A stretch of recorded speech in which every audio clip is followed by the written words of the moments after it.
Hey everybody, it's Mr. Greg and the Mr. And it's time for another Submissions for Smorgie Live. So thank you for everybody who's joining us.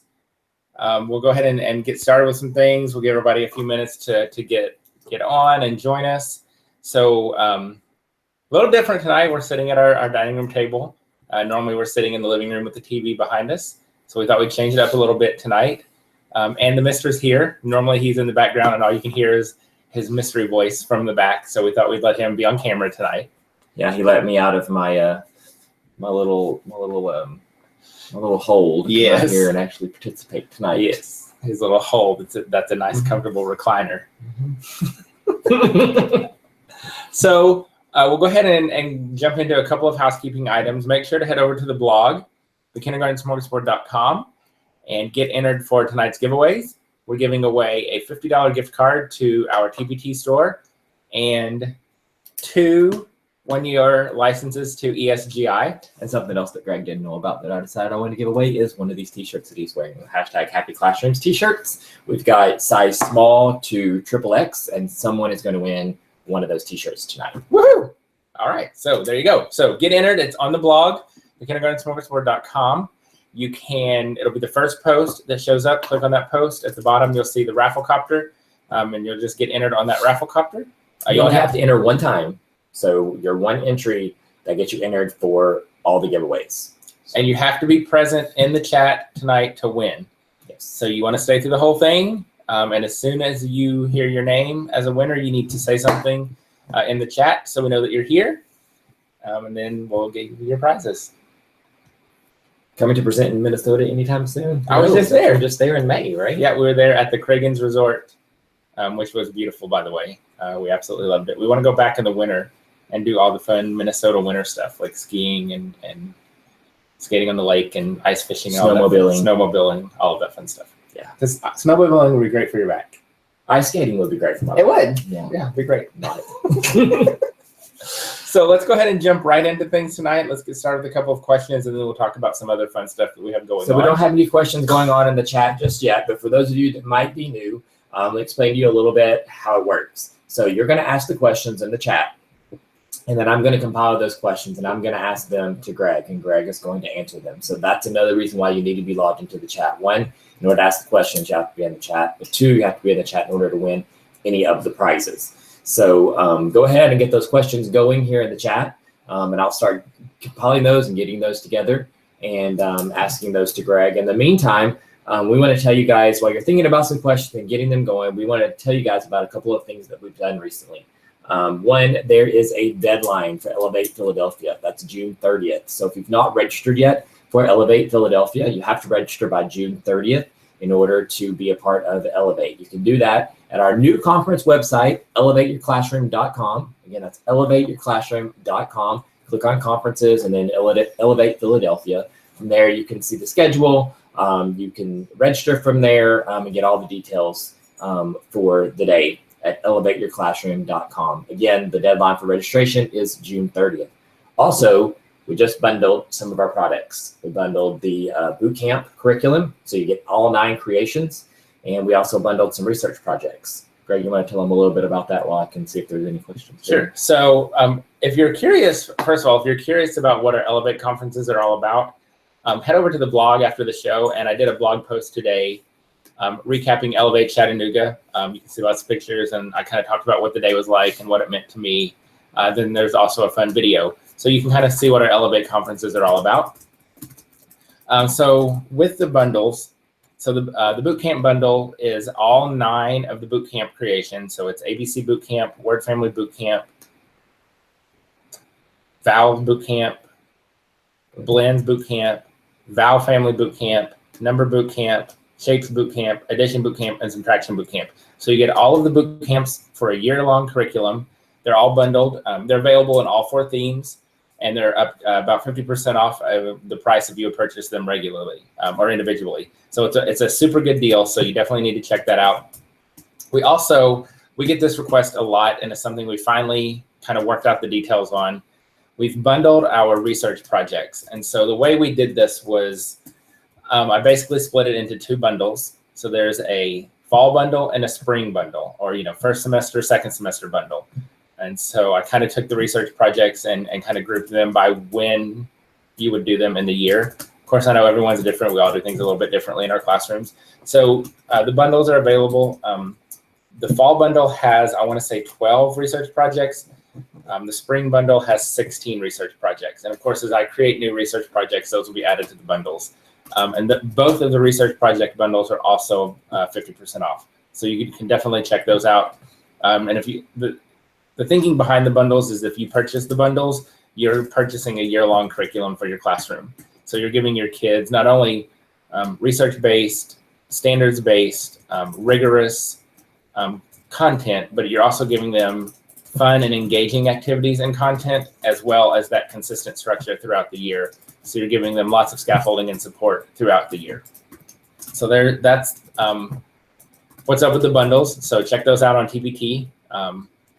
Super excited to finally have those done because you guys have asked for those for so long. And so it was nice to finally get those done and have those available. So we did a giveaway for our bootcamp bundle the other night. And let's see, somebody, Jennifer is here, Jennifer Mullen, and she said that her mom actually won the bootcamp bundle. Hey, that's awesome. So, yeah, congratulations. Cool. I thought I recognized that name because I think I saw you say congratulations on the Facebook to Jennifer, so or on the Facebook post. So yeah, congratulations. That's awesome. So if you guys don't know, when we do a new creation, every time we upload it, Teachers Pay Teachers, we do a giveaway on Facebook for that creation. We also go back and grab others and do giveaways for those too. So if you don't follow us on Facebook, be sure to do that because we're doing giveaways there all the time. We usually, during the school year, we usually do 3 to 4 per week. So you really need to make sure you're following us on Facebook. And something else I just noticed the other day that you can do on Facebook, you can actually click on follow. And then when you go, I believe that's how you do it. And then it brings a drop down and you can click on get notifications. Yes. So that every time we post something, you get a notification. So you'll never miss giveaways. So if you haven't done that and you follow us on Facebook, be sure that you click on get notifications so that you can get notified when we post stuff. Just saw that the other day. I have a really bad tan line. Where? Oh yeah, you do. Do I? Yours? A little bit. Not mine's Yours is because of school recess. Yeah. We got to go to the pool more. Do we sign up after this or during the live chat? So you're going to want to sign up for the giveaways during the live chat. If that's what you're talking about, you need to do that right now because the giveaway, the sign up will actually end at 45 after the hour. So at 7:45 Central Time, you won't be able to sign up for the giveaways anymore. So you want to do that right now. And then you want to make sure you stay with us throughout the entire broadcast because we may do the giveaways early. We may do one of them at 7:30 and the others at 8 o'clock. You just want to be with us the entire time so that you make sure you don't miss your giveaway because if you win, you've got to be able to chat back to us in the chat box. Wait, Rafflecopter for the t-shirt is on the blog. Yes, so the giveaway is for everything we're doing tonight. So you only have to enter your email address one time and you're entered for all of the giveaways. I didn't include the t-shirt because I just did that in last minute. Right before we came on, I decided to do that because I knew we were getting some more in. So once you enter on the Rafflecopter, just enter once and you're entered for all of the giveaways. Greg pointed because my Aunt Lori is watching. Hi, Aunt Lori. Hi, Aunt Lori. Thank you for watching. Y'all know Aunt Lori because she's the one who, was it last year? No, 2 years ago, she made mustache curtains for my classroom. And she got Sharpies and hand colored all of the mustaches on the curtains so that it was nice and colorful for my classroom. So yeah, I think that's it, right? Yep. That's all the housekeeping. We've got some questions here. So we'll get going on those. Again, if you haven't went to the blog yet, kindergartensmorgasbord.com, click on the very first blog post. Within that blog post, you're going to see the directions on how to sign up for tonight's giveaways. Remember, you must be in the chat.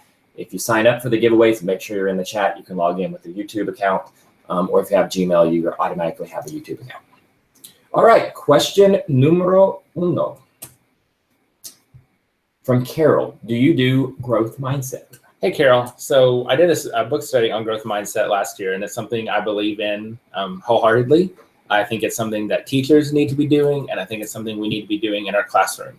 So I don't explicitly teach growth mindset to my kids as a curriculum or or as growth mindset, but it's something we work on all year.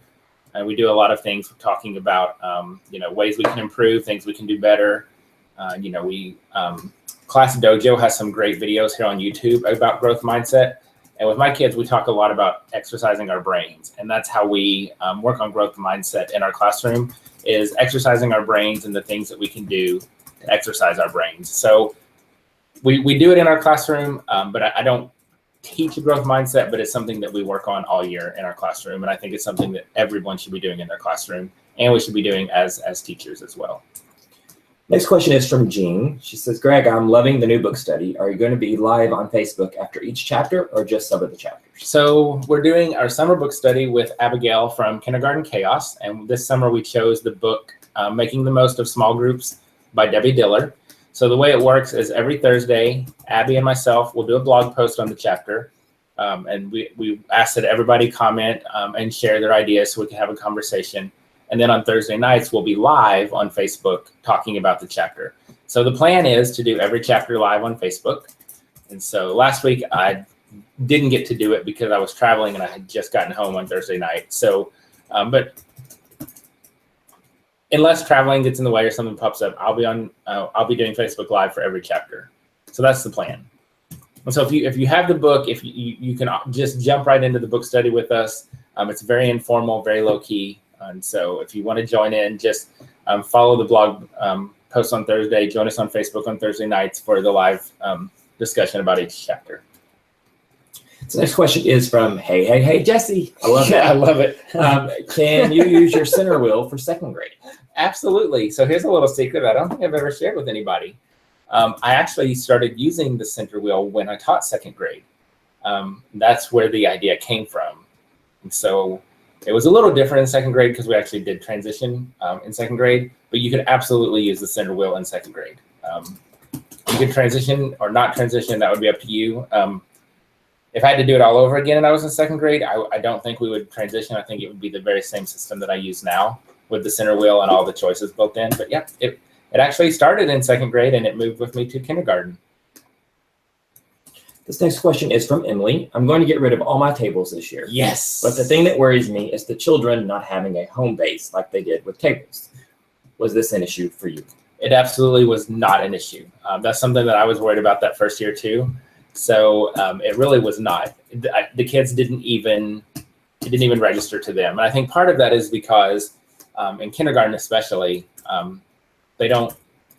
they're new to school. And so the idea of a desk or a table or a home base to them is not something that comes naturally to them at that point. So it really was not an issue at all.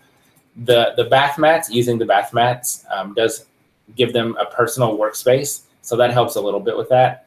But not having a home base was not even something that showed up on their radar at all.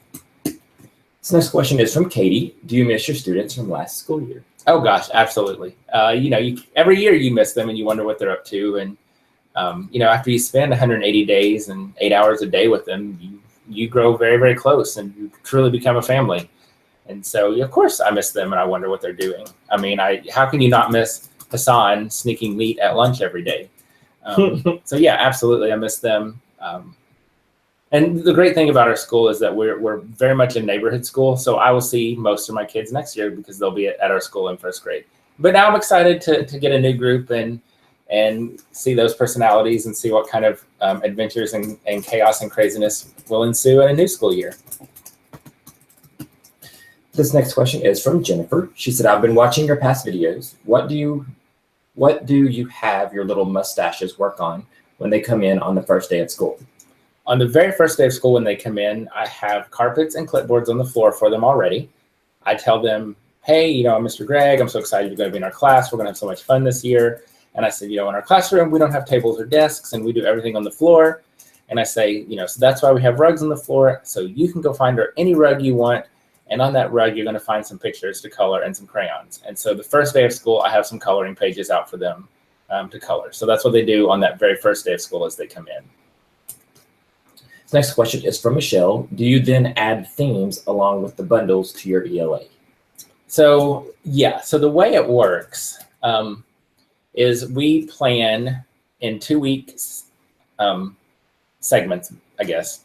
And then for each of those 2 weeks has a theme. So we might start with back to school, all about me. And then within that theme, we might be doing a research project.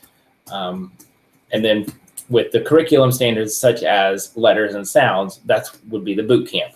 So we have our theme for the 2 weeks. And then in that umbrella of the theme is when we are pulling in all the skills and standards with research projects and with the boot camps. So the boot camps are how we're meeting a lot of the math and literacy skills.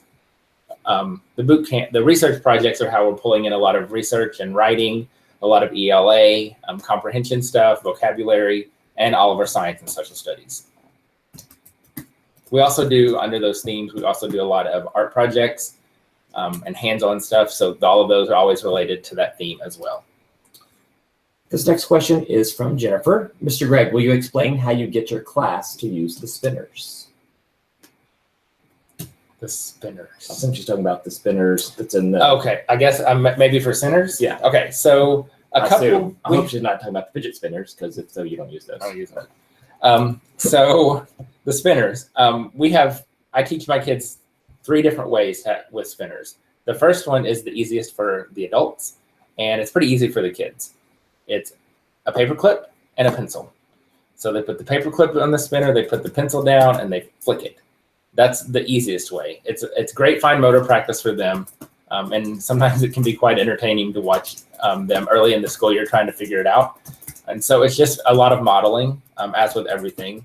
So it might be something we do, and it might be introduced whole group and small group, and then they can use it in their centers. So that's one way. We also do brass brads and paper clips. So we put the paper clip on and the brad on, so it's already assembled. So they just have to flick it. And then last year I started using some pre-made spinners from Amazon, where you poke the hole in the middle and you snap it on, and it makes a spinner. I like those a lot. They're really easy for the kids. The thing that kind of got in the way for me was because we do a lot of spinners throughout the year. It was either buy lots and lots of the spinners and put them on all the spinners and leave them, or you have to change them out when you change out centers. So we have all 3 types of spinners, and the kids learn to use them whole group, small group, and then of course they can use them on their own in centers. A little bit of housekeeping here real quick. I'm getting a lot of people asking how they enter the giveaway and where they enter their email, those kinds of things. So I'm going to show you, because I think there's some confusion on what to do when you get to the website. So I'm just going to show you what to do here. There's the website, right? That's what you see when you go to it. You're going to scroll down to the very first blog post right there, submissions for Smorgie Live. You're going to click. I can't see. There we go. Then you're going to scroll down right here. Click below to enter the giveaway. You're going to click right here. Oops. And you're going to enter your email address for right there. That's it. So again, you go to the very first blog post, scroll down, and enter your email address. The other thing is people are asking about how to comment. I just got an email from someone out there listening in the world. Someone's listening and they don't know how to comment. So in order to comment, you have to have an account, either a YouTube account or a Gmail account. So basically, if you use anything Google, you have an account. Right. So you're going to have to log in. So you're going to log into YouTube. And if I remember correctly, it's in the upper right-hand corner of YouTube. When you go to youtube.com, it's up the upper right-hand corner, you click on that, you're going to enter your email address and your password. And that's going to log you into YouTube. Then once you're logged into YouTube, you're going to come to our channel. And you can do that just by typing in Greg Smedley-Warren in the search. And that's going to take you to our channel. And then you're going to see the live feed from there. You just click on the live feed and bam, you're signed in and you're ready to comment. So I hope that helped a little bit on how to get in. Again, you only have to enter one time. You only have to enter your email address one time when you're entered for the ESGI giveaways. We're doing 2 $200 value each. You're entered for a $50 gift card to the Kindergarten Smorgasbord Teachers Pay Teacher store, and you're entered to win a hashtag Happy Classrooms in the size of your choice. We've had people also asking how I get that t-shirt. You can buy the t-shirts. They're $20 each. If you're interested in buying one, you're going to send an email to kindersmorgie@gmail.com. Tell me what size you need and give me your shipping address. And then you can either pay via credit card or you can pay via PayPal. Once I get your payment, I'll ship the t-shirt out to you. There you go. Oh, someone else also asked about Elevate California, Elevate San Diego, because I know we've mentioned that we're coming to San Diego. That's going to be in the spring. We don't have a date yet. We don't have a venue yet. We're working on it, but stay tuned because I'm kind of trying to get through. Got a lot going on in the next few weeks. So we're headed to Vegas for a week. We got the Pacific Northwest first, and then we're headed to Vegas for a week. And then we've got Elevate Philadelphia, all within just like a 3-week span. So that's a lot that we've got going on. So bear with me. We're going to get that date out there, and we're going to get all the details out there to you as quickly as we can. So yes, Elevate San Diego is Here we come, California. Get ready. All right. Let's see if anyone had any specific questions about that. No. Okay. Next question. This is from Teresa or Therese. I think it's Teresa. Would your ABC Bootcamp work for pre-K? Oh, absolutely. Well, I know a lot of pre-K teachers use ABC Bootcamp, and they do it more of a letter a week curriculum. So they focus more on the letter, less on the sound. But with that being said, ABC Bootcamp and all of the boot camps have been designed to be 100% flexible. So you can do them in any way that you need to, that you want to, that will work for your class. So you can do a letter a day, a letter a week. You can do them in ABC order. We do 26 days, A to Z in our classroom. But if you need to follow a certain scope and sequence or a certain curriculum or basal, you can do that too. So it's designed to be 100% flexible. It works great for pre-K, kindergarten, first grade. So it's great for whole groups. It's great for small groups and RTI. So it really is completely flexible and will work pre-K through first grade and be very successful.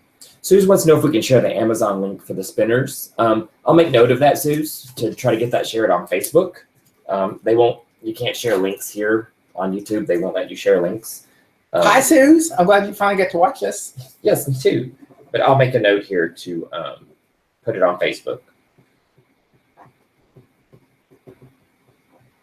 Okay, next question is from Mary. Greg, can you come to Harlingen, Texas in August 2018 for professional development? Well, if you will send me an email at kindersmorgie@gmail.com, we'll see what we can do. Right now, he's booked up through March of 2018, but I handle his calendar and his schedule. So if you will just shoot us an email, kindersmorgie@gmail.com, see what we can do. August 2018 very well might work. We'll see. And I really don't know where I'm going when I'm going. I get a stack of papers a couple of days before I'm supposed to be somewhere. Is there a tentative date set for Elevate in San Diego? Just answered that question. So next question is from Teresa. Same Teresa as had the other question. What do you use for behavior management in your classroom? Timeout? Timeout pretty much is what we use. I've used the clip chart for several years. And I know it's a very controversial thing. I know some people are all for it. Some people are against it. I use the clip chart. I stand by the clip chart. I think the clip chart works well for my class. I think the clip chart can be used in a very positive way. I think it can also be used in a very negative way, as can any type of behavior management in our classrooms. It's all about how we use it, how we approach it. So with that being said, what happened this year was we started with the clip chart, and I was incredibly blessed this year with a class that had no behavior problems. And so everybody was, ending up off the chart every day. And so we didn't need the clip chart. So we stopped using it in October. Behaviors stayed exactly the same. We didn't fall apart. So really what it comes down to in my classroom are a couple of things: expectations, relationships, and procedures. That's really what my classroom management is built on. So the kids know what I expect. They know how to do what's expected of them. And because we've built those great relationships, they strive to do what I want them to do, what I ask them to do, so they don't disappoint me. With that being said, if we're struggling, if somebody needs to a little downtime, or if they can't pull it together, we just use timeout. We're trained in responsive classroom, and so the way timeout works for us is that it's not a punishment. It's just simply being removed from what's happening for a minute or two. They sit in a spot in the classroom where they can still see and hear everything that's going on. So they're isolated from the group, but they're not excluded. As far as not being able to hear and see, they still can hear and see, and they know everything's going on. And then after a minute or two, they come back to the group, and we have a quick little chat about what happened, what's going on, what can we do better. And that's it. If it's something serious, we pick up the phone and call home. And so that's kind of our behavior management. So there are no rewards, there's no treasure chest. It's really about the relationships, the expectations, and the procedures. And with that being said, you also have to be willing to let things go and kind of pick your battles. And so, I ignore a lot of things in my classroom because they're not things that should be escalated and pointed out because it would just cause more of a distraction. And so that's something else I think that I hope teachers can kind of see and maybe pick up from me is that I let a lot of things go because it's easier to let things go and keep the flow going and not distract everybody because somebody's giggling or talking or picking their nose. So, let it go, but build the relationships, set those expectations and procedures, and put them in timeout if they need it. This next question is from Katie Bug. Do you meet with every student every day during reading groups? I try. Doesn't always happen, but my goal every day is to read with every child every day. So that might be in a guided reading group. So, I might listen to them read a page or two. I don't see all my guided reading groups every day. So what I end up doing is the kids who I don't see in guided reading, I try to pull them over or go sit with them for a minute and just have them read a page or two from a book to me, usually from a guided reading book or, their library book or whatever. But I do try to read with every child every day, even if it's just a page or two. So in formal guided reading groups, I don't see every kid every day because I don't see every group every day, but I do try to read with every child every day. And sometimes that can be in a more informal setting. But I do try to read with them every day. I think it's very important. This question is from Debbie. Do you let kids get up during carpet time to go to the bathroom or get a Kleenex, etc.? Go to the bathroom, absolutely. And that's just something we talked about from day one. If you got to go. Because I don't want anyone to have accidents. And I don't want them to be miserable and uncomfortable. And I don't want them to be scared to go. So absolutely, if you need to go. Kleenex, it can kind of depend. And the thing is that we learn our kids and we learn who has the allergies and who needs the Kleenexes. And, somebody will sneeze and they've got the snot rocket hanging off their face. And so we, go get a Kleenex. A lot of times with a Kleenex, they'll ask and I'll let them go. But when it comes to the bathroom, they know they can just get up and go because I don't want any accidents. This question is from Dana. Do you have any extra help in your classroom to get things done, such as changing your stations, doing all of your fun art projects, etc.? 99% of the time it's just me and the kids. I don't have an assistant. Some days we're very lucky that the mister comes in and helps, and that's a big help. He does a lot of the behind the scenes prep work also, so he'll pick up all the art supplies and the stuff we need for Foodie Fun Friday and Mad Science. He comes in and cleans the classroom and works with the kids. And I think he would like to be more involved in some of that. So that's something we're going to work on is him coming in and doing more of the art projects and the science and all of that stuff. But most of the time it's just me. So I change out the centers. He changes out the centers sometimes. Yeah. He's learning how to do that. He's gotten really good at it about knowing where things go and what the centers are and what center tubs they belong in. But most of the time it's just me. So no assistant, no aide. This next question is from Kaylee. This may have already been asked, but how do you make a flexible classroom on the cheap side? Okay, here's the thing about flexible seating. So flexible seating is not about stuff. Flexible seating is about choice.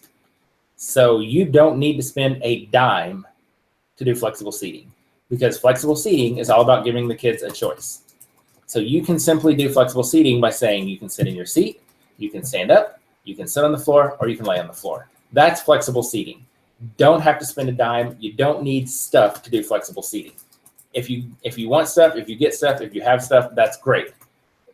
However you want to set it up in your classroom is great. But don't feel pressured to buy stuff and to spend money to do flexible seating because you don't have to have stuff to do it. You just have to be willing to give up that control and give your kids the choice of where to sit and do their work. So that's how you can do it on a budget. You don't have to spend any money to do it. And I think we see all these things on social media with all these great options for flexible seating, but just know that you don't have to have any of that. Just give your kids choice over where to do their work, where to sit, how to sit. And that's flexible seating, and you spent $0. Next question is from Kara. What's happened? Oh, no, I'm sorry. That one was what's happening in San Diego. Sorry, Kara. Hi, Kara. From Jennifer on the same topic. This is from Jennifer. Do many of your students choose other seating options besides the bath mats? I did flexible seating last year, floor, normal, standing tables, and mats on floor. Excited to ditch more tables. So in our classroom, we really only have the floor as a choice. So we have no tables, no desks. We keep one table in the classroom, so they have that option if they want to sit at a table. They can sit on our stage. We also have a big comfy chair that I sit in when I'm doing read alouds and stuff, and they can sit there. But otherwise, it's all done on the floor. And so they a lot of them, very interesting. For a couple of years, I was in a classroom with all tile, and so they always used the bath mats because the tile was not very comfortable. Now my classroom has half carpet, half tile, so they don't hardly ever use the bath mats because there's already carpet there for them. So in our classroom, they're really their only choice is the floor, other than the stage or the big comfy chair. So you do have that one little table. Yeah, we keep that one table there so they can sit there also, but very rarely do kids choose to sit at that table. They will stand at the table sometimes, but most of the time they're on the floor. Nikki said she did the giveaway and it says 8 days left. What? Did I not set that up right, Nikki? It does say 8 days left. Well, don't worry about 8 days. We'll draw the winners. Yeah. Sorry about that. Oops. My bad. Yeah, go ahead and enter. Even though it says 8 days, we'll do giveaways right at the end. I'm fixing it. We won't make you wait 8 days. It automatically puts that in there, and you have to manually change that. So I'm doing it right now. I mean, unless you want to stay on live for 8 days, you think we can pull it off? No. You know, on House of Cards, he did the 24-hour live. This is true. Skype session. Maybe we could do 24 hours of Smorgie live. No thanks. Sorry about that. Thanks for letting me know, Nikki. Next question is from Michelle. Will you be bundling just ELA boot camps together without the math? I don't know. We get a lot of questions about bundling certain things together. So we get the questions, we take those into consideration, and then we kind of talk about the logistics and stuff. So maybe not. I don't know. It's something we'll talk about and look at down the road. Next question is from Teresa. How do you deal with chatty kids during story/carpet time? So the rule in our classroom is once we're on the carpet, you are crisscross applesauce, your hands are in your lap, your bubbles in your mouth, and your listening ears are on. If you go back and watch videos of us on Facebook or YouTube, you will hear me repeat this a lot. You will hear me say, what are my good listeners doing? And they'll say, crisscross applesauce. And I'll say, where are your hands? In your lap. What's in your mouth? Bubble. What do you listen with your ears? So it's a constant reminder that that's what's expected. I won't talk until they're quiet. I won't read until they're quiet. And that's just one of those expectations and procedures that we learn. And I'm a stickler for it. So if they're talking, I'll stop reading and wait till they're ready. Peer pressure helps with that a lot.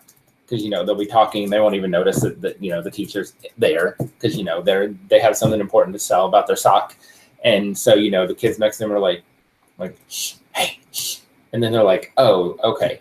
Also, the wireless doorbell is great for that. So you have a wireless doorbell, it plugs into the electrical outlet. I have the button on my lanyard, so when I need the kids to get quiet, I just ring the doorbell and they know to stop, put their hands in the lap, and look at me. So that helps. With the chatty ones, sometimes you just have to set them over here by themselves.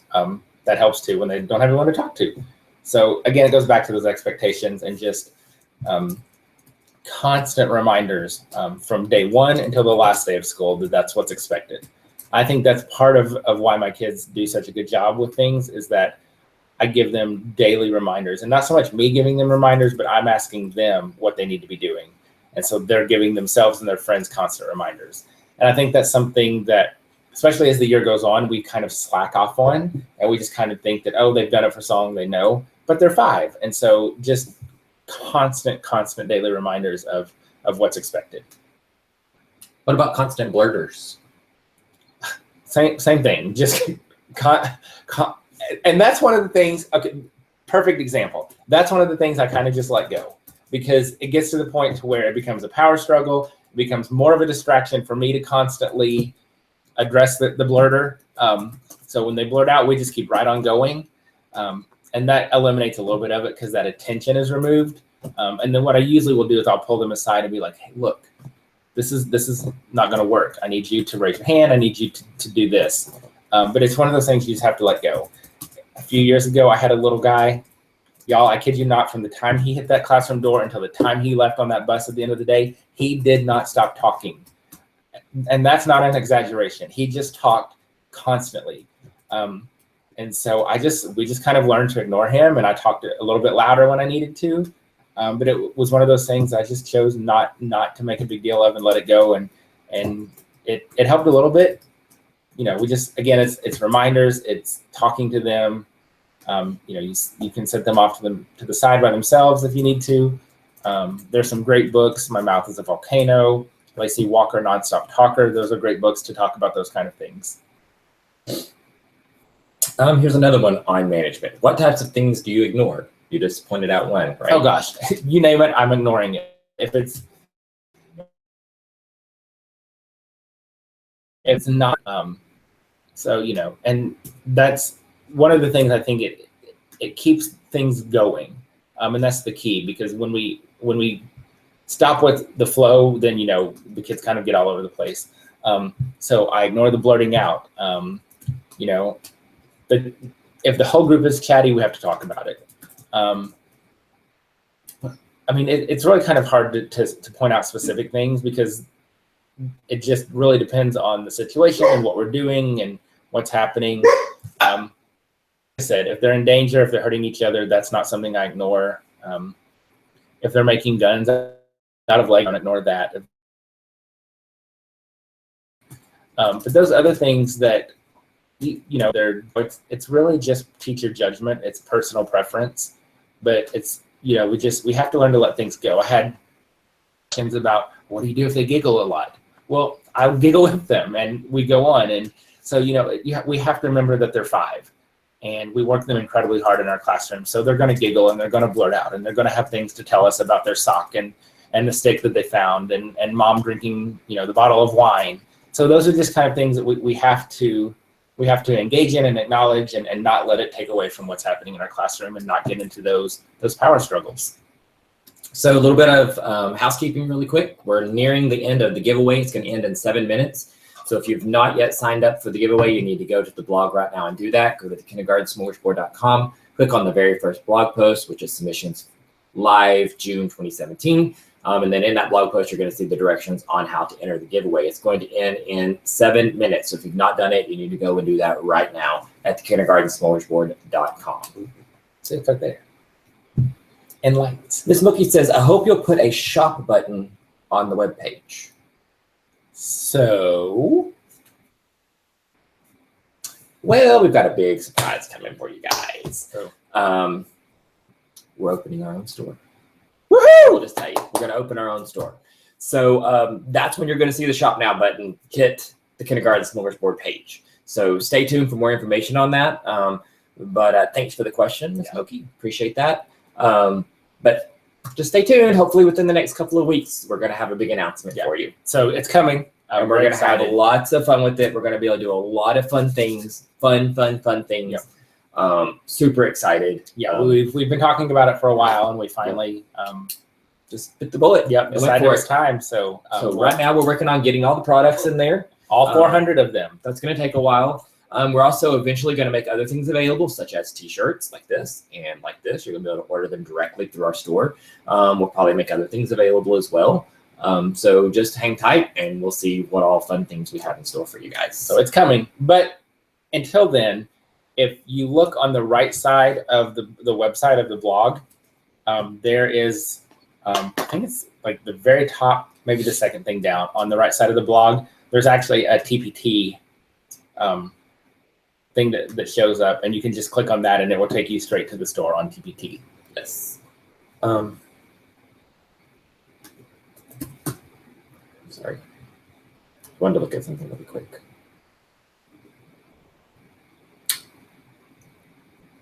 I was looking at the top. I thought there was a place at the top that There needs to said, be one. but there's not. Wow. Thank you very much for letting us know that. I would have swore that it was right here, That said shop. but it's on down. Yep. Okay. Yeah. Great. Thanks, Miss Smokey. Appreciate you bringing that to our attention. But stay But it's tuned. going to be coming. Yep. The Kindergarten regardless. Smorgasbord online store is being built as we speak. Yes. And we're very excited for what we have planned with it. And we think you guys will be very excited with it. We're not going to leave TPT. Don't panic. And our store will be set up the exact same way. So once you buy something, you'll always have access to it. All those great things that we love about TPT. But we'll be able to do a lot more than we can on TPT. So yeah. Yeah. And that's the reason why we're doing it, so that we have a lot more flexibility to kind of do what we want to do with our products. And make it better They're for you ours, guys. and we want to be able to do what we want to do with them. So we're going to do lots of really cool things. We're excited. All right. So let's do a few more questions here before we do our first giveaway. And we had a lot of questions about this tonight. Homework. Do you do homework or fluency sheets? None. No homework. If you look at all the research, and now this is what's going to happen. I just said, if you look at all of the research, and I'm going to get a whole bunch of emails from people saying that they don't need research. I get it. But in this day and age, if you're going to do something in your classroom, if you want to implement something new, admin wants to know the research. It has to be research based. So that's why I'll always throw the research piece in there. If you look at research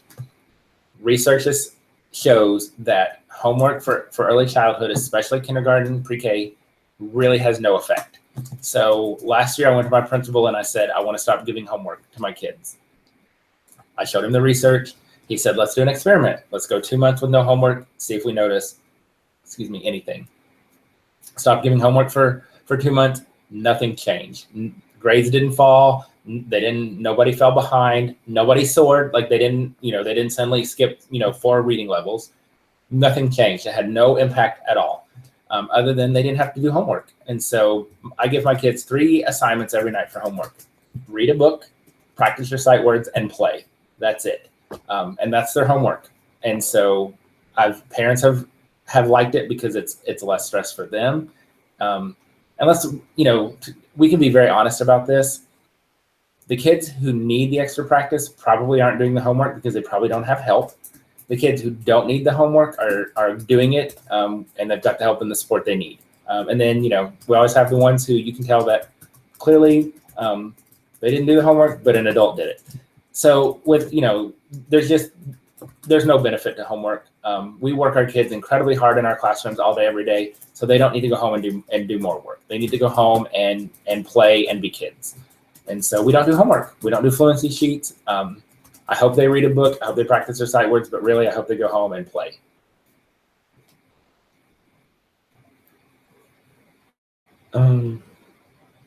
I do unhomework. It's a pack on TPT. Super awesome. Interesting. Unhomework. Actually, I'd love for you to say more in the chat here about what that is. Oh, she just said it has fun activities and real world activities. Oh, that's a good idea. Interesting. And I think that's, something that we could also do to kind of, because you get the parents who are like, oh, I need homework. Oh, we want homework. What can we do?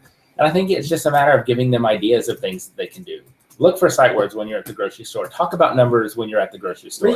Read. I mean, seriously, if you look at research, the single most effective thing we can do for our kids is read with them. There's your homework. That's it. If you want homework for your kids, read a book to them. Listen to them read a book. It's the single most effective thing you can do for your kids in the classroom and at home. So you want homework? There you go. Read. And I'm done. That's my soapbox. That being said, let's do a giveaway. Our first giveaway is going to be one of our 2 ESGI licenses. So it's a 1-year license to ESGI, which is a $200 value. And while I'm bringing up the entries and picking the winner, Greg, you want to tell them about ESGI and the code? Yes. So ESGI, it's esgisoftware.com, is a one-on-one assessment tool that's all done on the computer or the iPad. So it saves you tons of time. It makes data and assessment super easy. You literally do it like this. You sit down with the kids one-on-one. You've got the computer. If they get it right, you click yes. If they get it wrong, you click no. It's super simple, super fast. It'll save you about 400 hours a year. I can do all of my report card assessments for all 20 kids in one day and be done. We do all of our CFAs, our common formative assessments, on Fridays on ESGI. I assess on the fly quite a bit. So in the middle of a unit on addition, I'll assess the kids. It allows me to assess kids on sight words quite frequently, so I can target their sight word instruction. It's just phenomenal software. There are hundreds and hundreds of tests already created. You can go to esgisoftware.com and click on partners, and you'll see my beautiful face. And ask my kids, they'll tell you it's a beautiful face.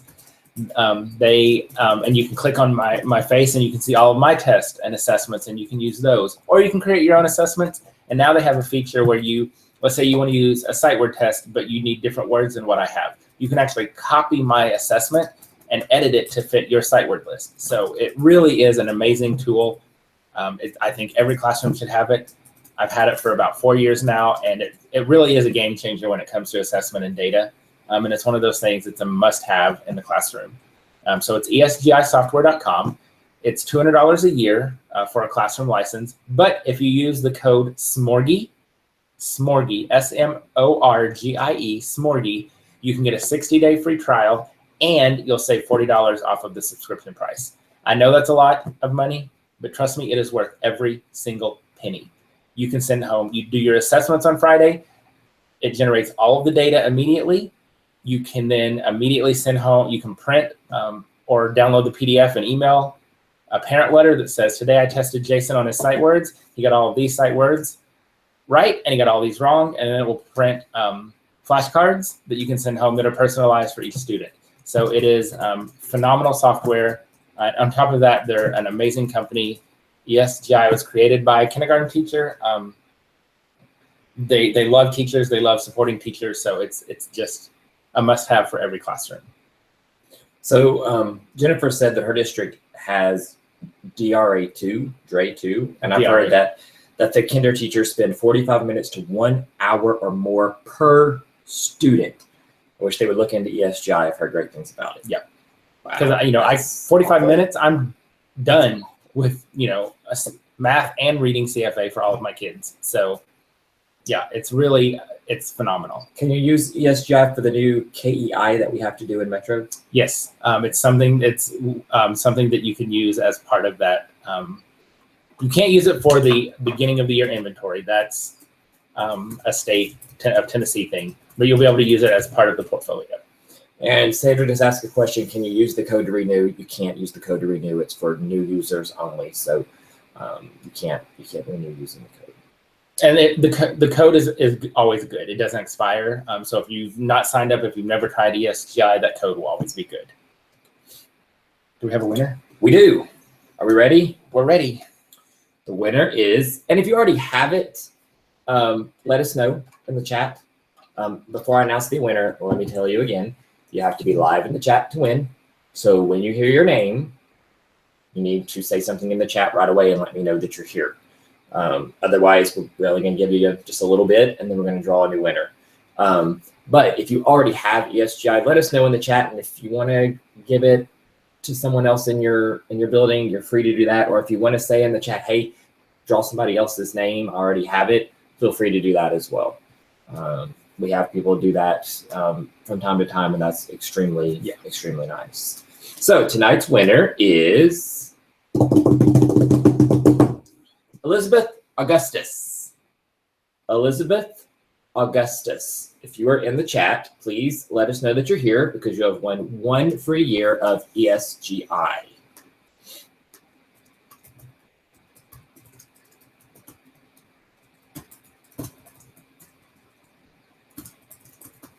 Yeah, it really is worth the money. It's worth the splurge. Trust me, it will make your job so much easier and less stressful. And when parents want to talk about their kids, or when you have an IEP meeting or an RTI meeting, you've got all this amazing data. It's got pie graphs and bar graphs, and it's got a history where you can show the kids progress. It's phenomenal.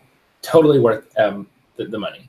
Again, the code Smorgie, you can get a 60-day free trial, and you'll save $40 off of the price.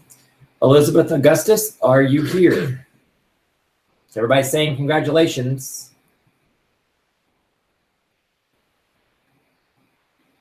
Elizabeth Augustus. There you are. I'm Yay. here. She won a couple months ago. You can draw Oh. another person's name. Very Oh, nice, thank you, Elizabeth. Thank you for doing that. All right, so we're going to draw again.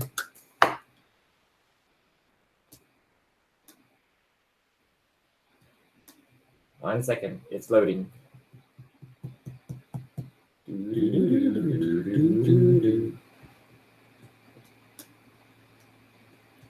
Sandra Vickers? Vickers? Probably Vickers. Sandra Vickers?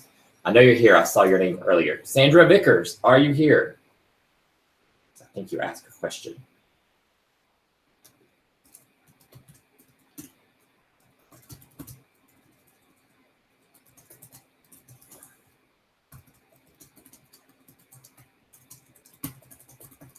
Sandra Vickers, if you are here, please say so in the chat. What are you doing?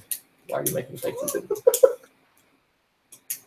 Because I can't. Oh, Sandra has it. All Oh my right, gosh. she said we can redraw. Right, Great. who's gonna win? Thanks, Sandra. That's very nice of you.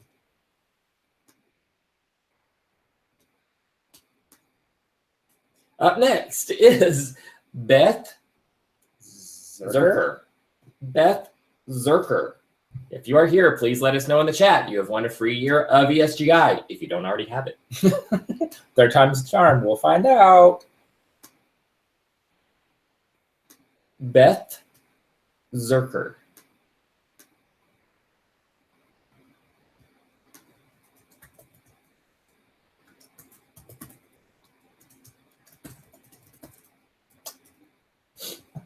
Beth Zerker, if you are here, you have won one free year of ESGI. Let us know in the chat that you are here.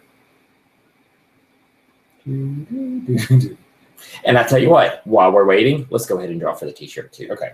So the t-shirt winner is, so whoever's name I'm getting ready to draw, you're going to win a t-shirt like Mr. Greg is wearing in the size of your choice. Let me just check and see if Beth has said anything yet. Beth Zerker, if you're here, please say something in the chat. We're going to give you just a little bit longer, and then we're going to draw another name. The winner of the t-shirt is Carla Dilly.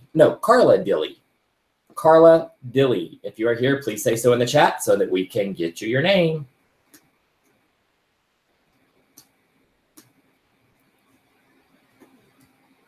That would have been a good idea, Michelle, if we hadn't already drawn someone else's name. Sandra Zerker, are you here? Or Carla Dilly.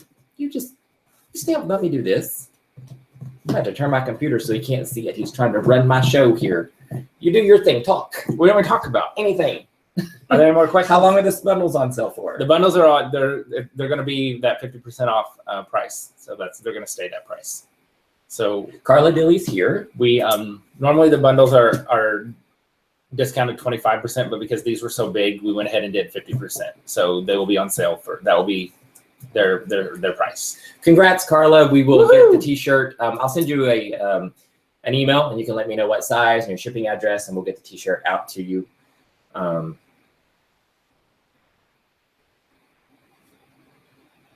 Someone says that she's here, but I have not seen Beth Zerker say anything. We're having a hard time giving away ESGI tonight.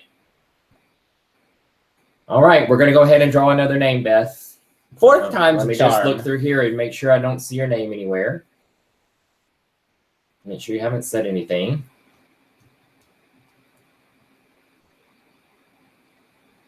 All right, we're going to draw another name.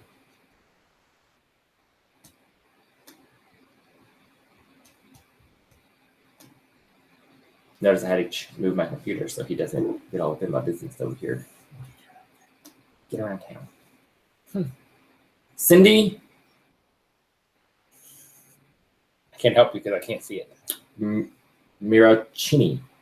Cindy Mirochini? Mirochini? I don't know. Cindy, Mirochine. Sorry that we butchered your name.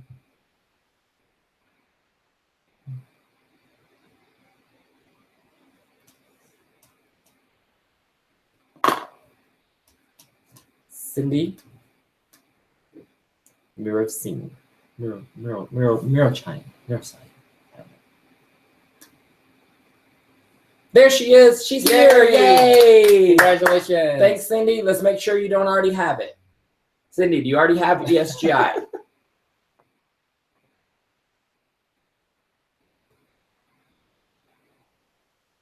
I see it, guys. Thank you. Tracy, the giveaway, you can no longer enter. The giveaway ended at 7:45. I'm very sorry. I've had a couple people ask how I enter. You had to be here at the beginning and throughout the chat to know how to enter, and it ended at 7:45. I'm very sorry. Okay, Cindy doesn't already have it. Congratulations, Cindy. Woo. So I'll get your email information to ESGI, and they'll be in touch to let you know how to claim your prize. All right, let's answer some questions. Hold on, let me get her name down here. All right. Next question is from Ashley. Do you do daily behavior logs? No. When I did the clip chart, the kids were responsible for coloring their own behavior calendar. So every day they would color, at the end of the day, they would color the behavior calendar and that would go home. But because we didn't use the clip chart this year, I didn't do behavior logs.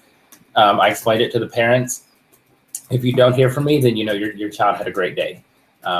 If you need to know something that happened, I will call you or email you at the end of the day and let you know.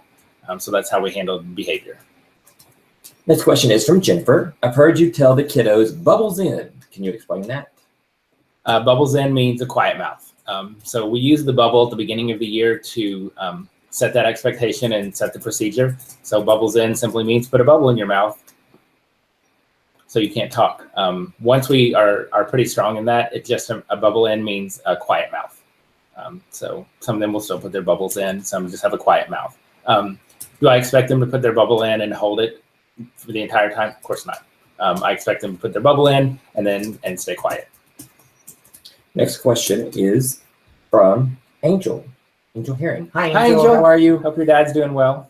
Do you send a daily conduct charts home to parents with their behavior on it? No.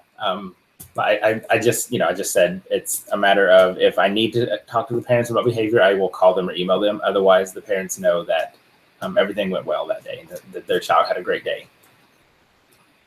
This next question is from Debbie. Does your school district have any required curriculum you must use or follow the state standards?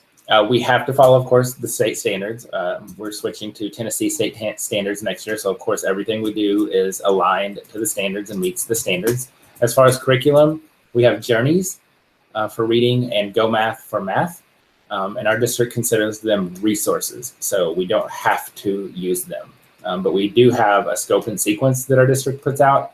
And that tells us what skills and what standards to cover each 9 weeks. And we do follow that. This next question is from Shannon. How do you celebrate students' accomplishments in your classroom? Lots of ways. If they go up on a reading level, I have them, they get up on my table, my guided reading table, and they get to dance on the table. Every day we have a class cheer. And so when somebody does something great, we give them the class cheer. We have dance parties at the end of every day to celebrate all the things that we're doing. And just lots of verbal praise. And so, if somebody does something great or if somebody wins an award, we celebrate that in the class. Lots of dance parties. That's our go-to celebration. I bought some little confetti poppers and we use those a lot in the classroom. Just, nothing big and elaborate. I'm all about being very simple. I'm pretty simple when it comes to that kind of stuff. Dancing on the tables is the big one. Next question is from Jennifer. I've taught the last 5 years in first. I'm excited to be in kindergarten this year. I've never done rewards or treasure box, but feel the pressure to since I'm moving to kindergarten. What are your thoughts? I don't do a treasure box. I don't do rewards or incentives. If they get an award when I use the clip chart, if they were on the top of the chart or off of the chart, they earned a pencil at the end of the day. That was it. And even that, I wasn't consistent with that every day. I don't do treasure box and rewards. If you want to do it, that's great. I don't think our kids need that. I think we can build that atmosphere in our classroom where just doing a good job is enough and being praised is enough. So I don't do those things. I have in the past, but not anymore. And I've found that we don't need them. This one is from Adriana. I'm sorry, no, Rita. Sorry. How do you give extra help to those students who don't get any help from home, like the homework and sight words? How do you get them up to par? So we don't do the homework, so that takes care of that. But as for everything else, a lot of that happens in small groups and one-on-one. And so you spend time with them one-on-one, working with them, either at your table one-on-one, in their centers one-on-one. We also have EL coaches, so my EL students can get some help that way. But it really just comes down to finding some time to work with them one-on-one. From Marie, how do kids that start in your room with flexible seating transition to classrooms the next year if that teacher does not use that type of seating choice? And then off that, there was another question, how do first grade teachers feel about you using flexible seating? So in 5 years, I've had no first grade teacher come to me and say any of my kids have had issues when they've transitioned to traditional seating. I think they get practice sitting at tables and chairs during guided reading, at lunch, and music and art. They do it at home, so the transition is pretty seamless. It's not something that is catastrophe when they go to first grade or second grade or whatever. Although this year Xavier did tell me if he had to sit at a desk in first grade, he was coming back to kindergarten. So we'll see what happens. But it hasn't been an issue at all, and I don't expect it ever will be. As for what the first grade teachers think, I love y'all. And I'm a very positive person, but I'm going to be real for a minute.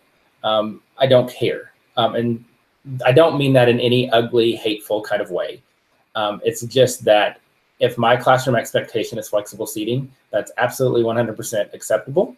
And if the first grade teachers want traditional seating, that is 100% perfectly acceptable. It's because that's their classroom, it's my classroom, and this is my expectation. And if this is what I want my kids to do, then this is what I'm going to set as the expectation in the procedures. If what the first grade teachers want in their classroom, that's going to be the expectation in the procedure, and that's going to be what they train their kids to do. So that's how I handle that. Off of that same question, how do parents feel about flexible seating? Have you ever had any issues with parents? I've had one issue with a parent last year, and it turns out it was more of a cultural issue. Most of my kids are Hispanic, so I had a mom who removed her child from my classroom, which did not hurt my feelings. It did not upset me. It did not make me mad. I get it. It's very different, very non-traditional school, and so it's totally okay. And in the Hispanic culture, the classroom without furniture is seen as the poor classroom, and so that was the issue with that family last year. But parents have never had an issue with it. The thing is we have to explain it to our parents. We have to let them know why our classroom is set up this way, how it helps their kids, the research behind it, what it means, what it does. And then the parents are on board, because the thing is the parents want their kids to be happy and successful. And if sitting on the floor or sitting on a wobble seat or having the freedom to sit or stand or lay down helps their kids be happy and successful, the parents are going to be on board. We just need to be upfront and explain to parents why we have this type of seating in our classroom. Sylvia asked a question, and it's a really simple question, a really simple answer. She said she implemented the center wheel this year, but wondered how and when you introduce it. You can get that information right here on YouTube. You can just type center wheel in, or you can go to the blog and type in center wheel in the search, and you can see all the info about it. Because it's a huge, it's too much for us to cover here. Yeah. And also, another way you can get that information is by signing up for our email series. That email series starts on Monday, the 26th. Mm-hmm. So you can sign up for that on our Facebook page or on the blog. You're just going to enter your name and your email address, and you'll be a part of a 5-day email series on center management. It was a huge hit the last time we did it a few months ago, so we decided to do it again. We got tons of requests for people saying, hey, I didn't get to sign up for it. Can I please sign up? And we've got it up again, and we already have over 6,000 people signed up for it. So that told me not everybody got signed up the last time, so I'm glad we're doing it again. So if you have a lot of questions about center management, you can sign up for that email series and get all your questions answered. What we did is we took all the information that's in the blog and we put it together for you in an email series, because in the blog, there's information everywhere, and we understand that it's hard to find it and hard to put it all together. So we do series. This is our third one. We've done classroom management, centers, and SiteWord 60. So now we're kind of going through them again. We're doing centers, then we'll do classroom management, and then we're also going to do morning message and research projects. So stay tuned to our social media for those others, but you can sign up right now on Facebook or on the Kindergarten Smorgasbord. We need to do our other giveaways. It's 5 minutes after 8. Okay. And then we'll do our lightning round. All right, let's do Because it. we have tons of questions. Our last giveaway took a while, so our questions got piled up on us. So remember, if we call your name, you need to be in the chat to win, and you need to let us know that you're here. So we're going to draw for another 1-year license of ESGI, which is a $200 value, and the winner is Jenny Kronk, Kronk. Jenny Kronk. If you are here, please let us know in the chat. You have won 1 free year of ESGI. And remember, you can sign up for a free 60-day trial of ESGI using the code SMORGIE, SMORGIE, SMORGIE. That'll get you your 60-day free trial. She's here. And it'll save you $40 off of the price. So if you didn't win tonight, then go sign up and get your 60-day free trial. Use the code SMORGIE, and you'll get a $40 discount off of the subscription price. Congrats, Jenny. Yay! Thank you for letting us know so quickly that you were here. She said, oh my God, I'm screaming at home. Yay! All right, and our next giveaway is for a $50 gift card to the Kindergarten Smorgasbord Teachers Pay Teachers Store. So the way this is going to work, whoever wins, we're going to send you an email, and then all you're going to do is go to our store, and you're going to pick out $50 worth of stuff that you want. You're going to email us back, let us know what you want. We're going to email you the links for your classroom. So the winner is Ashley Monzon, M-O-N-Z-O-N. Ashley Monzon. You have won a $50 credit to the Kindergarten Smorgasbord Teachers Pay Teachers Store. If you're here, please let us know in the chat.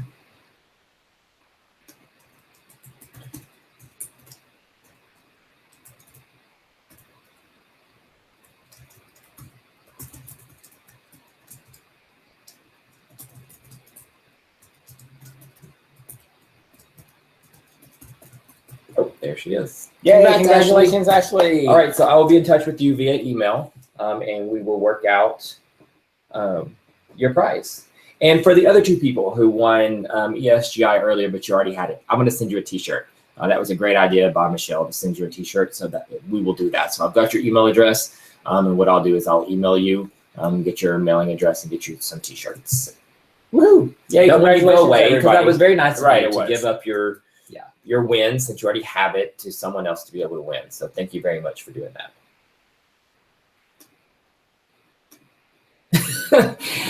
Probably Marianne, she's saying, why am I seeing winnings and congrats in the chat when you're talking about the email series on the screen? You're There's a delay. Yeah, you're on a delay. Not everyone's on the delay. The The video. discount code is always good for ESGI, so that Smorgie code, you can use that anytime, but only for first-time users. Yeah. I'm sorry, what were you going to say? The chat is real time live as it happens. The video that you see on YouTube is slightly delayed, and so it's actually a little confusing for us if we're not careful. Like if I'm watching my computer, which is where we're broadcasting from, it happens live for me because I'm seeing the video. But what I see on Jason's computer with the YouTube video is delayed from what's happening because there's that delay. If you watched our first submissions for Smorgie Live 3 years ago, we didn't know that there was a delay, and we didn't think that the broadcast was working. We didn't think the whole live thing was working, and you can hear us getting very frustrated because we didn't know that there was a delay, but that's why. All right, so congratulations to all of our winners tonight. Thank you for entering the giveaway and letting us know that you're here. So now we're going to do a lightning round. And the way that's going to work is I'm going to ask all these remaining questions to Greg, and he's going to answer them quickly. So you're not going to get a long answer. You're going to get a short, sweet answer, and we're going to move on to the next question. So no long-windedness. Let's make sure there's not anything that we need to address here in the most recent. Nope. Okay. Ready? Here we go. First question is from Peggy. How long does it take for you to set up your class in August? How many hours of prep do you do in the summer before setup day? I prep all summer, and then it takes a couple of days in July because we start August 1st. So it takes a couple of days. Of course, the mister is in there doing a lot of it, and that's a big help. So just a couple of days.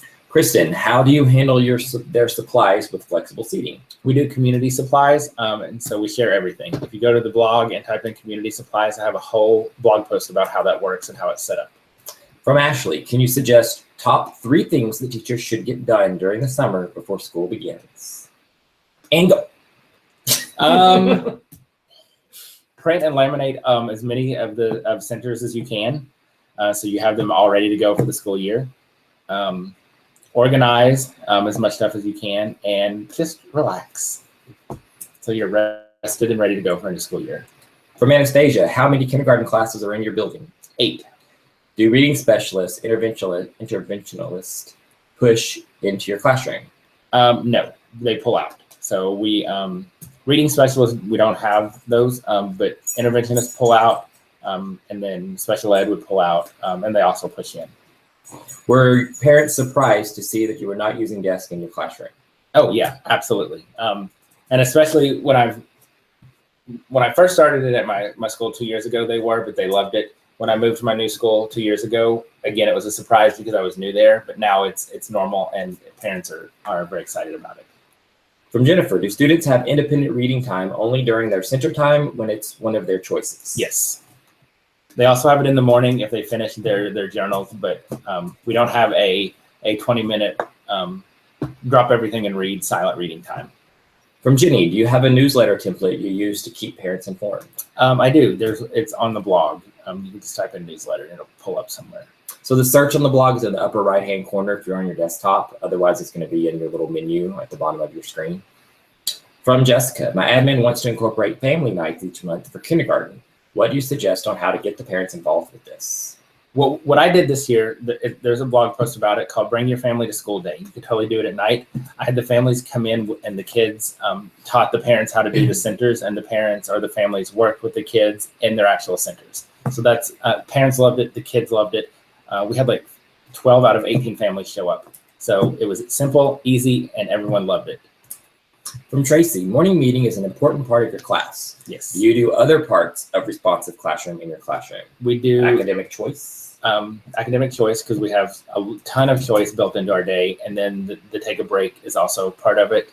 And then the teacher talk with that very direct instruction. Instead of saying, please sit down, you'll hear me say, sit down. From Allison, any other professional development books you would recommend for summer reading besides the one you're doing for your book study? Teach Like a Pirate, Teaching with Intention, Bringing Words to Life. Yeah, those are 3 good ones. From Kelly, what sight word list do you use with your students? We have a district list that's a combination of the Dolch words and the Fry words. From Devante, after doing ABC boot camp, how long do you wait until you start word family boot camp? We have a week. So we finish ABC boot camp. There's a review week where we just spend that week reviewing all the letters and sounds, and then we start word family boot camp. Also, do you still review letter and sound recognition while going through word family boot camp? Every day. We go through the letter sound chart every morning as part of our morning literacy routine. It takes about a minute, but we review every day. From RQ 2012, can you share some of your math routines? So we do calendar every day during math block. We do our mental math. We do a lot of subitizing, and then mini lessons, and then, of course, centers and small groups. If you go to the blog, you can find all kinds of activities. There's lots of videos on Facebook and YouTube of different math lessons and activities that we do. From Jenny, we have to do a data wall in our classroom. What are your suggestions for that? We've done it with Post-it notes. Very simple. Just post the scale or the standard. And I always made three different groups and just use Post-it notes and student numbers, not their names. From Hey Jesse, could you use your research projects for second graders? Oh, absolutely. The research projects are again designed to be 100% flexible. So with kindergarten, we're doing a lot of the research whole group. Then we put all of that research onto the graphic organizer, the class charts, and then the kids can write in their journals. With older kids, it would be I would do it the reverse. The kids would do the research, they would do the writing in their journals, and then they could share their learning, and you could put that on the class charts. But absolutely, that would be excellent for second grade. From Autumn, how are your groups organized during stations? They are by reading level, and then math would be math level. From Stephanie, do you use listening centers with an actual paper book and story on CD, MP3, etc.? Yes. Our listening center kind of went away this year because the CD players all kind of died, and they're hard to find and they're getting expensive. But yes, they have the book as they're listening to the story. Hopefully we can get all of those transferred to MP3s so we can bring back the listening center with iPods. From Trakita, is it too late to attend Elevate Philadelphia? No, it is not. You can go to elevateyourclassroom.com and get registered. Registration will close on June 30th. We have just a few tickets left, so if you want to come, go to elevateyourclassroom.com and get registered right away. From the Neat Guy, I love that. Who are some of your favorite YouTube teachers? I enjoy Tina, maybe that last name, Smarty Style, and Pocketful of Primary. I love Harry Kindergarten. Is a great YouTube teacher. Adam Peterson from Teachers Learn Too also has a great YouTube channel. What else do we use in the classroom? Jack Hartman is another one that we do a lot of on YouTube. From Carrie, what are the first ESGI assessments you do at the beginning of the year? Uppercase letters, lowercase letters, beginning sounds, numbers, and counting. From Ashley, super random. What is your favorite food?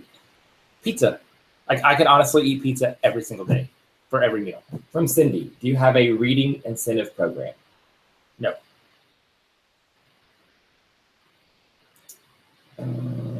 Any Chicago workshops? I will be at the Illinois ASCD conference in March in Schaumburg.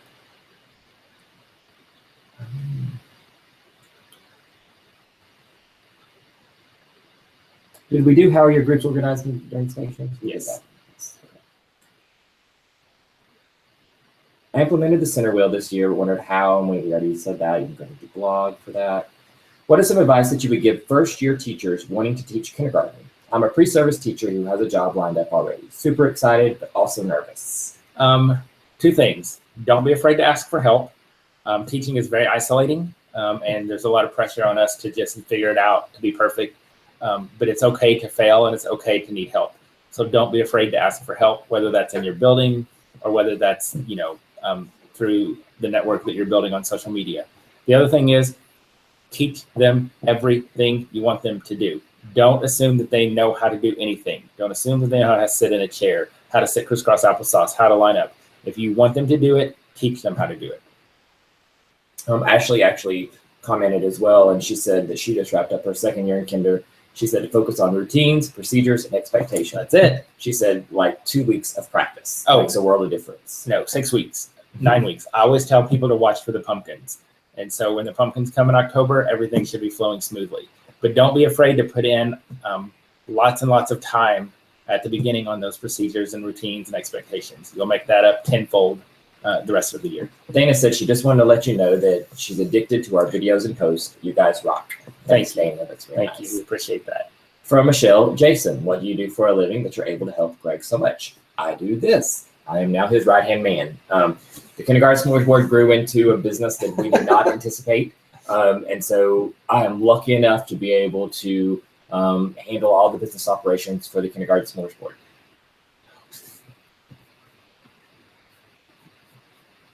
And we're not sure what. There we go. Okay. Hope we're still live where everyone can see we us. If not, say something. But yeah, so that's what I do. I basically work for you guys. So the Kindergarten Smorgasbord is you. The Kindergarten Smorgasbord is teachers. It is all of you. So I'm working for you. I help you guys come together. The conferences that we do, the Elevate conferences, I put those together, manage those and everything. So that's what I do.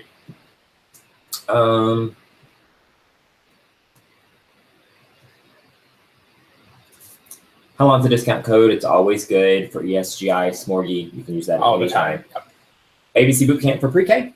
Absolutely. Like I said earlier, pre-K, a lot of pre-K teachers do it letter a week, so more focus on the letter, less focus on the sound.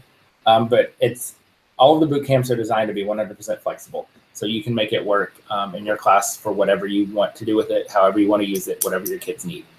How do you deal with ELL students in your centers if they don't know the pictures? That's the biggest issue for us. And so it's just a matter of telling them. I've also become very, very deliberate about using the same pictures throughout my centers. So we build that vocabulary and keep that consistency.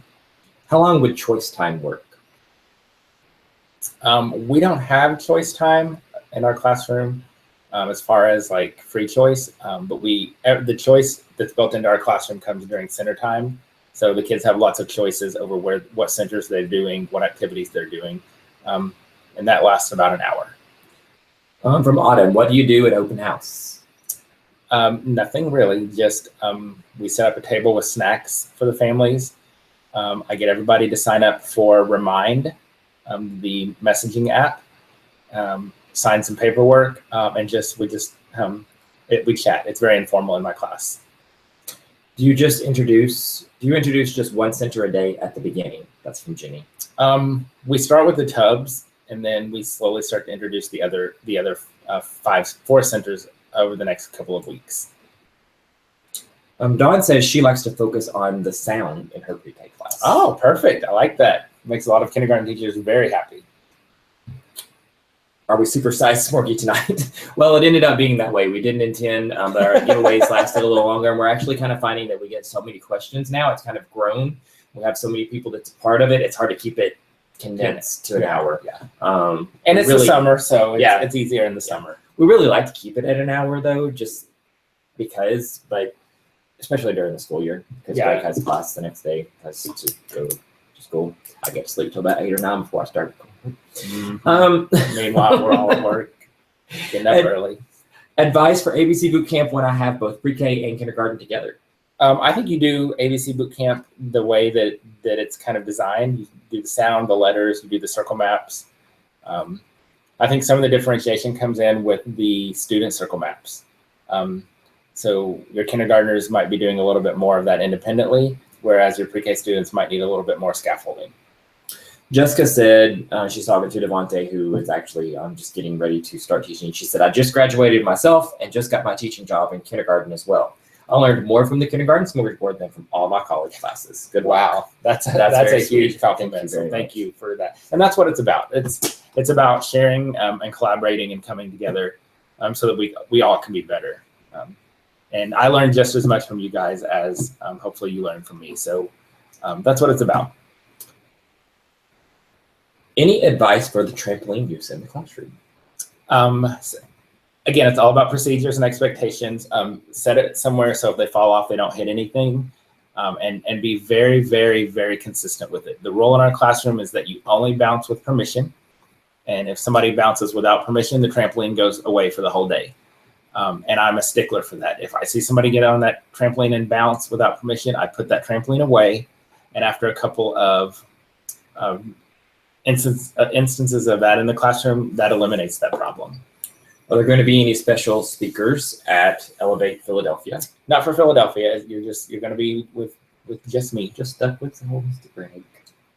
Do you have Remind on the iPads?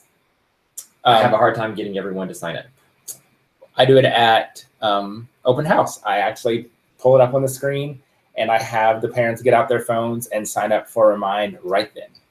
Besides the tubs, what are your other 4 centers? Tubs, listening, Write the Room, reading, and technology.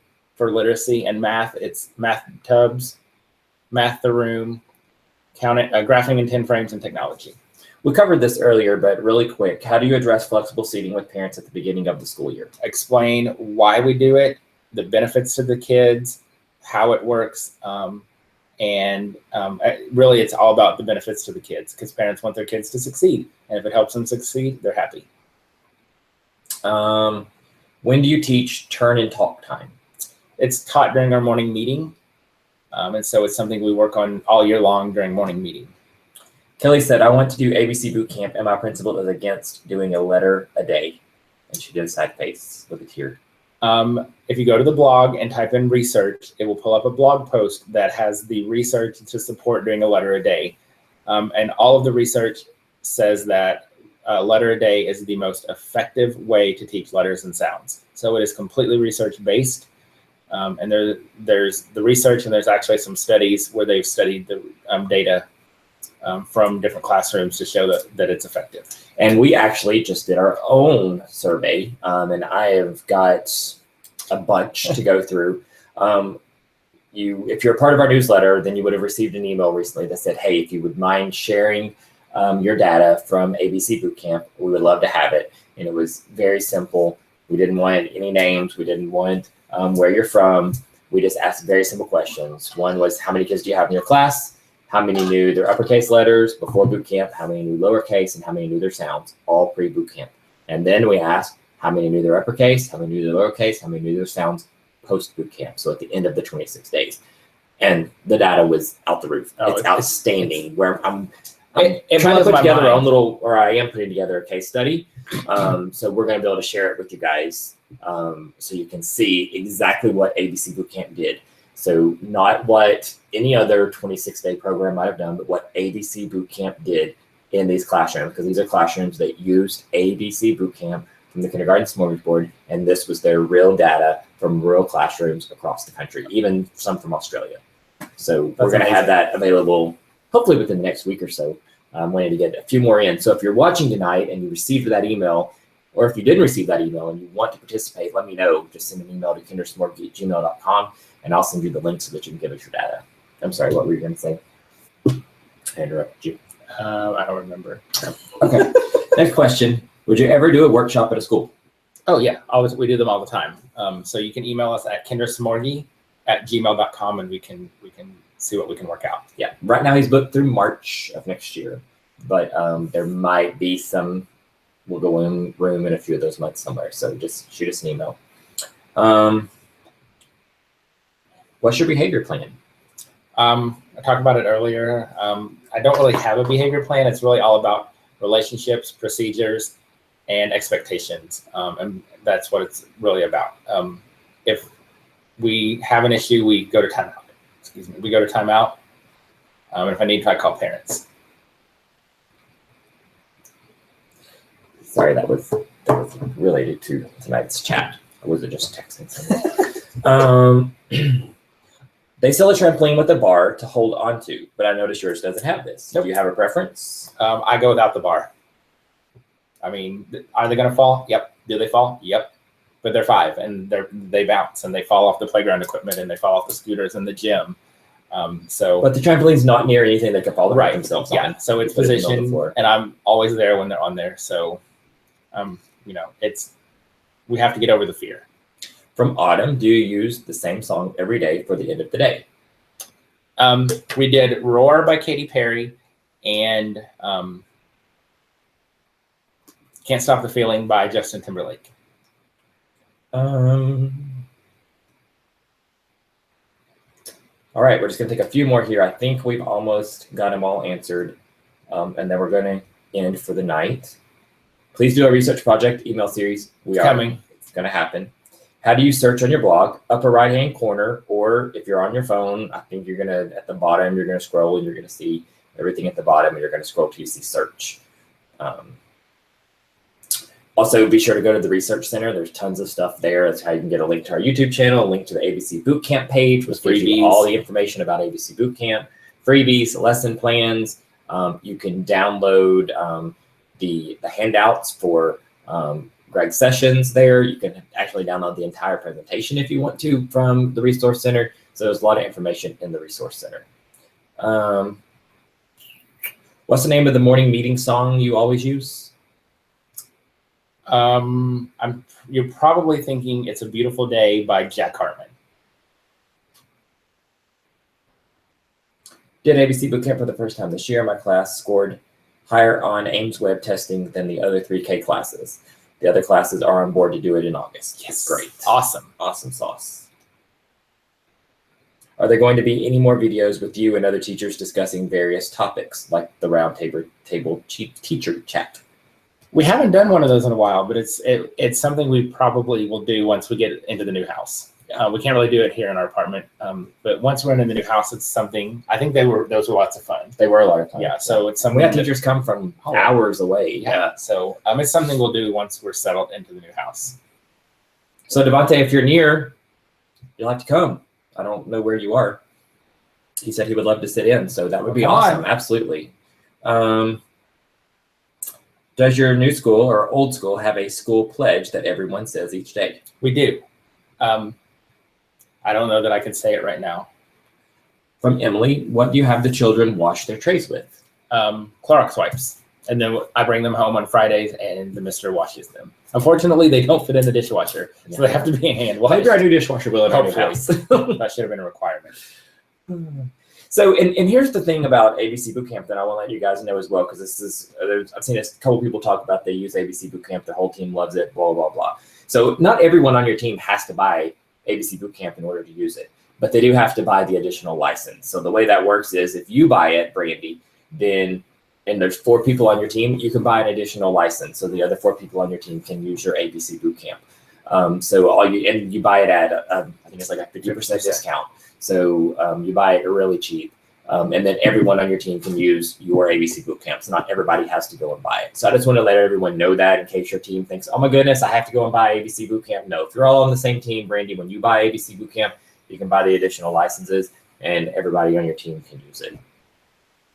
Are there any activities in your TPT store for 2nd grade?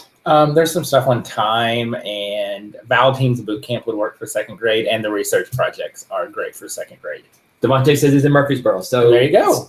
Make sure you're following us on social media. I was talking earlier about Facebook, how you can actually turn it on, turn notifications on. So anytime we post something on Facebook, you'll get a notification. So I believe you do that when you click follow. It's like somewhere there's a little drop down menu. Yeah, and then you click get notifications or turn notifications on or something like that. So I would do that. That way you'll see when we do it. And or make sure you're part of our newsletter. I had a question earlier where someone said they wanted to sign up for the email series. So the way you can do that is on Facebook, but I'm not sure. Yes, it's still there. So it's our cover at the very top. So at the very top of Facebook, there's a cover photo there. It says click here. So when you touch that, it's going to pull up, and then over on the right hand side, you're going to see the link. You just click that link and you can sign up right there with your name and your email address. I would highly recommend that you not use your school email address, just because a lot of times those get blocked with a firewall. But that's how you do it. Yeah, and then also our newsletter. You can sign up for that on the blog, kindergartensmorgasbord.com. You're going to scroll down just a little bit. On the right-hand side, you're going to see sign up for our newsletter. So make sure you sign up for that. I think we need to move that closer up to the top so that it's easier to see. Yeah, those school filters, those things are crazy strong. So we always say use your personal email address. Otherwise, you'll never get your stuff. All right. Well, that's all. All right, guys. Thanks for watching. We'll be back next month. Yes. On the 3rd, hopefully the 3rd Wednesday. Or maybe some live from somewhere on the road. That's true. Yes, because we are traveling most of July. So if you're going to be at iTeachK, be sure to come by our booth. Yep. Let's see. The 3rd Wednesday is going to be, no, that's June. Sorry. July. 1, 2, 3. Nope. We'll be leaving for Philadelphia that day for Elevate Philadelphia. So we'll either have to do it the 2nd Wednesday or the 4th Wednesday. We'll let you know. Stay tuned. Yeah. Because I don't know. I'm thinking July 12th. We might be very busy trying to prep for Philadelphia. So we may have to do it after Philadelphia on July 26th. So, but we'll let you know. Be sure to sign up for our newsletters. Yeah. What were you going to say? Won't we be in Vegas? The 12th? Oh, we will be in Vegas on the 12th. So maybe we can do it from Vegas. Maybe. Get Kayla and some other people to join. Yeah, that'd be a lot of fun. As long as we have fast internet there, we'll just have to check our internet speed. All right. But yeah, we'll let you know. Stay tuned. So we'll be back in July. And what we did last year was we did the regular scheduled one in July, and then we did another one, a back to school special. Yeah. So we'll probably do that again this year too. Yep. So you'll get to see us twice in July. Yeah. So everyone who won tonight, be watching your emails. ESGI winners, you'll be getting an email directly from ESGI. I'll send them your information tonight. The kindergarten smorgasbord teachers pay teachers winner, be on the lookout for an email from us. Same thing for the t-shirts. And the 2 winners of ESGI that already had it, that gave it away and said, hey, give it to somebody else. I don't want to take it. You're going to be getting a t-shirt as well, so I'll be sending you an email.